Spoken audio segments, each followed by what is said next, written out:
Hey guys, a very good morning to all my crypto peculiars. So, have you all been curious about what's happening in the market? Don't you worry, the CoinWonks got you covered. Okay, so before starting with the updates, let's quickly quote today's headlines. Shiba Inu listed by exchange of former Morgan Stanley developers. Central bank acknowledges Russia's leading role in crypto industry, outlines major risks. Hackers can use compromised Google Cloud accounts to install mining software in under 30 seconds. Report.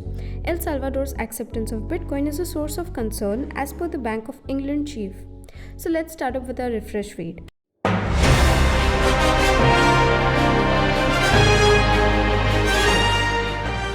Firstly, Shiba Inu, the popular Dogecoin killer, has been in the headlines lately. People are quite excited about this latest stance to mark itself brighter than the others. By others, yes, I mean the meme coins, obviously. Anyways, let's have a look at this new milestone. According to a Friday release, cryptocurrency exchange Fimex has introduced support for the Shiba Inu coin. It also adds support for DYDX and Phantom in addition to Shiba Inu. The Singapore-based exchange, which is named after the ancient Greek goddess of fame and gossip, was founded by a group of core developers from Morgan Stanley in December 2019.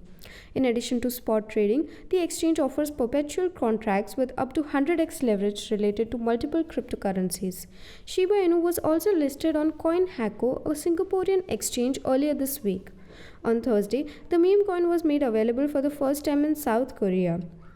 Shiba Inu is down today amid the global market turmoil after recovering about 30% on Thanksgiving. Bitcoin, stocks, and oil have dropped in value as pandemic worries have resurfaced. So moving ahead with Rasputin's Russia's new coverage both the Russian government and its central bank have maintained a negative outlook on cryptocurrencies. Interestingly, a Kremlin spokesperson earlier referred to Bitcoin as a quasi-currency that could prove to be detrimental to the country's economic and financial systems. Who do you think is correct? I personally would like to hear more about it, but by that time, let me explain the current scenario. The Bitcoin market is expanding at a breakneck pace. Many countries are fighting for first place in terms of adoption. Russia, it turns out, is a strong contender in the $2.8 trillion market. According to the country's central bank, nearly $5 billion in trades were done in the previous year. The Bank of Russia recently released its most recent report on financial stability in the Russian market, which included a section on the country's expanding position in the crypto business. The central bank's projections were based on major banks' transaction data from July 2021. In any case, the survey stated that the population of the country was a global leader in terms of visiting Binance, the major cryptocurrency exchange. SimilarWeb, a digital intelligence firm, has ranked Russia second in terms of sending traffic to Binance, trailing only Turkey. In addition, the Russian bank emphasized Russia's pivotal position in Bitcoin mining operations. After China's crypto crackdown, Russia's relevance as a Bitcoin mining nation skyrocketed. Russia ranked third in terms of national hash rates in August, according to the Cambridge Bitcoin Electricity Consumption Index, with the US and Kazakhstan leading the way. The bank added that any alerts will be checked out routinely with close monitoring of the space, indicating that the dangers were not an urgent threat. It went on to say, at the moment, the interaction between digital currencies and the financial sector is limited. The rapid expansion and broad use of digital currencies, on the other hand, would increase global and Russian financial market vulnerabilities. The central bank's hardline stance has resulted in squabbles with regular banks in the country, which are barred from supplying crypto products and services to their customers.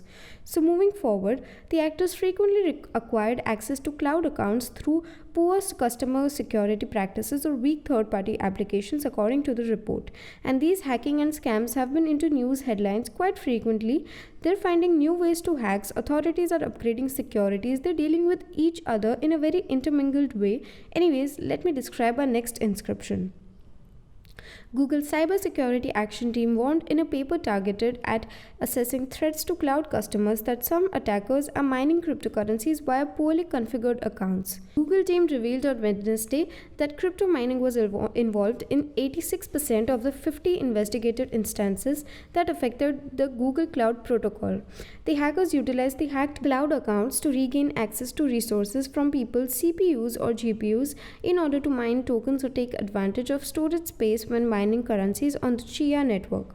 However, Google's team noted that many of the attacks were used as a staging point for subsequent hacks and the identification of other vulnerable systems rather than being limited to a single malevolent action like crypto mining.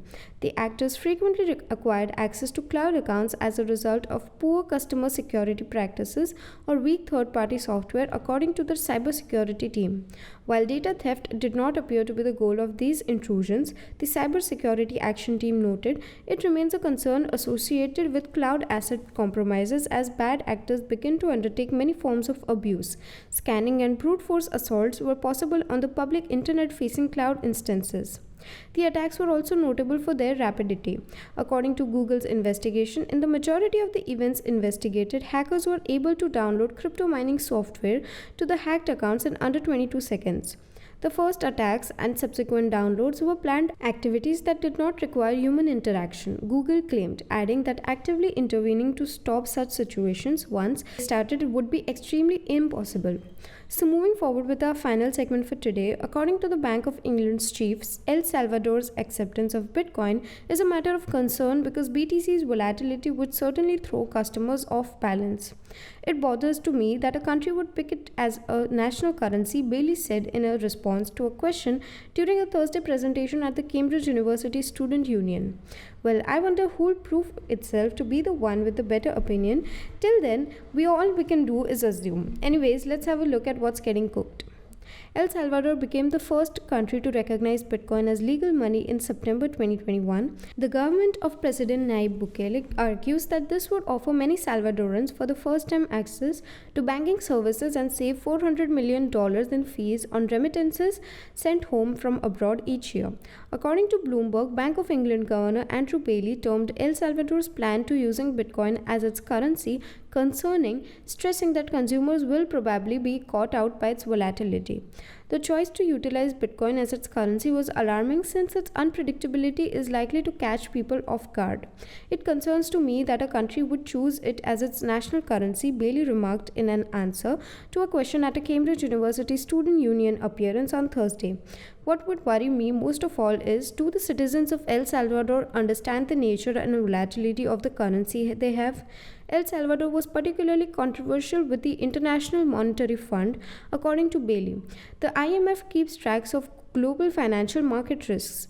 The BOE was also considering developing its digital currency system to promote fast online payments and provide clients with a secure and technologically advanced means to store cash.